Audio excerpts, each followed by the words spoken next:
नमस्ते दोस्तों, एक बार फिर से एक नए वीडियो में आपका स्वागत है।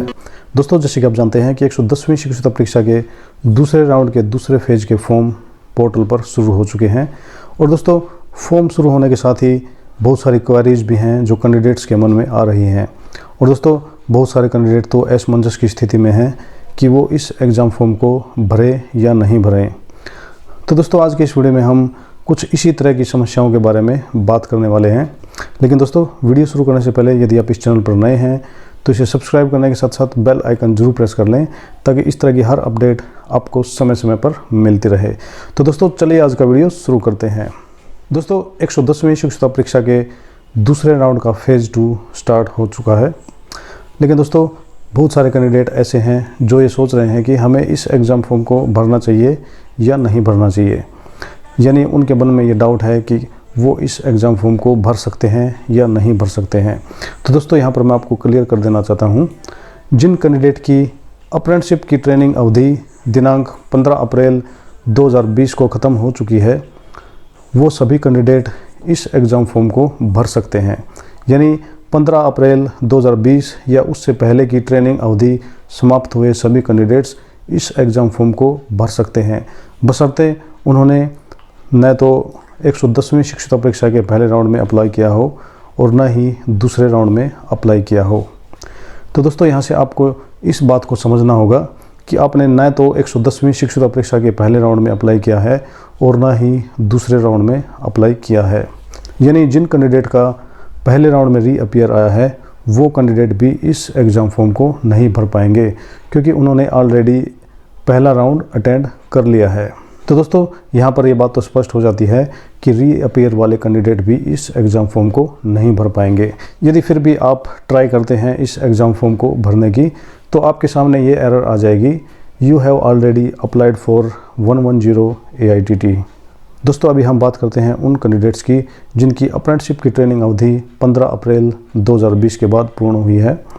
दोस्तों, यदि हम इन कैंडिडेट का एग्ज़ाम फॉर्म भरते हैं तो वहाँ भी इस तरह की एरर आती है, You cannot apply for this exam form because your training date is after 15 अप्रैल 2020। तो दोस्तों, ये दोनों तरह के कैंडिडेट इस एग्ज़ाम फॉर्म को अप्लाई नहीं कर पाएंगे।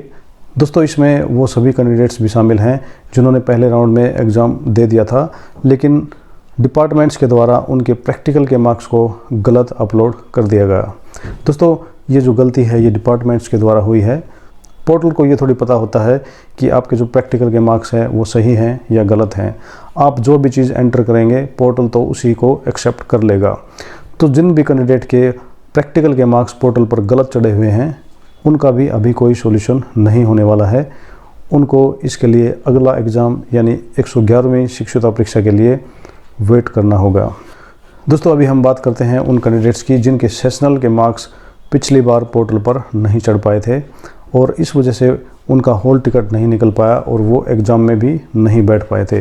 तो दोस्तों, ऐसे कैंडिडेट को मैं बता देना चाहता हूं कि अभी सेशनल के मार्क्स को पोर्टल पर चढ़ाने का लिंक दोबारा पोर्टल पर आ चुका है और मेरे द्वारा भी 110वीं शिक्षक परीक्षा के दूसरे राउंड के कुछ कैंडिडेट के मार्क्स को पोर्टल पर चढ़ाया गया है।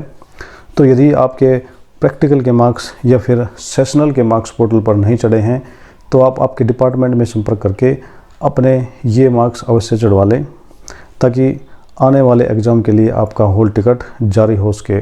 दोस्तों, आपका जो डिपार्टमेंट है उसका इन एग्ज़ाम के लिए एक बहुत ही अहम रोल है, क्योंकि आपका जो एग्ज़ाम फॉर्म है उसको आपके डिपार्टमेंट के द्वारा ही अप्रूव करना होता है और एग्ज़ाम फॉर्म को अप्रूव करने के पश्चात प्रैक्टिकल और सेशनल के मार्क्स भी आपके डिपार्टमेंट के द्वारा ही भरने होते हैं।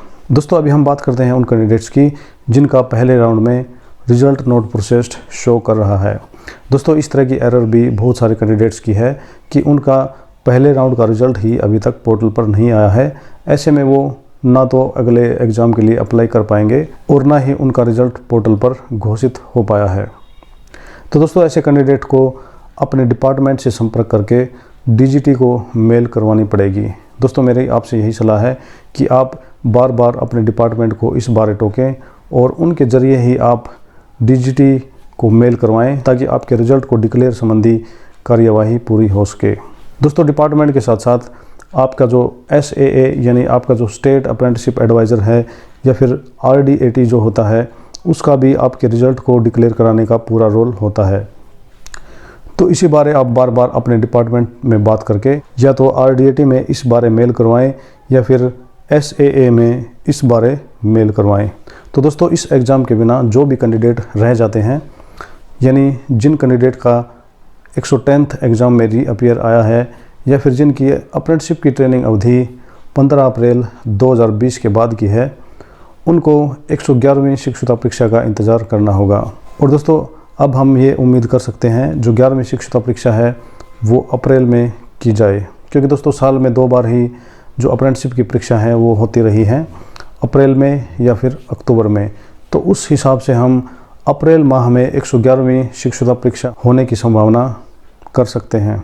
तो दोस्तों, बाकी जो कैंडिडेट जिनका एग्ज़ाम फॉर्म भर चुका है उनसे मेरा अनुरोध है कि वो निम्मी ऐप से अपनी तैयारी करना सुनिश्चित कर लें, क्योंकि आपका जो एग्ज़ाम आता है वो सारा निम्मी ऐप में दिए गए क्वेश्चंस एंड आंसर से आता है।